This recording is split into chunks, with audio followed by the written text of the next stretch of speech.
नमस्कार दोस्तों, हम आज बात करने वाले हैं खेसारी लाल यादव के बारे में, जो कि इनका सॉन्ग एक से बढ़कर एक बैक टू बैक सॉन्ग आने वाला है। इससे पहले कि चैनल पर आप नए हैं तो चैनल को सब्सक्राइब जरूर कर दें। आप सबको बता दें कि हिट मशीन खेसारी लाल यादव का सॉन्ग एक से बढ़कर एक गाने का शूट किए हैं। इस समय खेसारी लाल यादव अभी पूरा मूड में है, जो कि नम्रता महिला के साथ बहुत ही सुपर डुपर हिट ब्लास्ट गाना होने वाला है, जो कि गाना का नाम है रंगदारी। आप सबको बता दें कि नम्रता माला के साथ खेसारी लाल का कोई भी गाना आया है जो कि सुपर डुपर हिट हुआ है।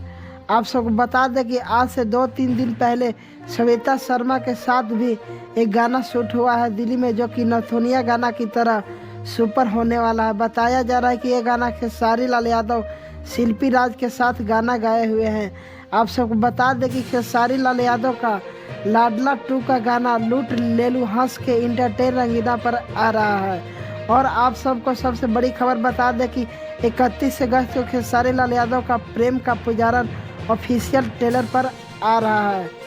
आप सबको बता दें कि आप सब अपना कमेंट बॉक्स में ज़रूर बताएं। धन्यवाद।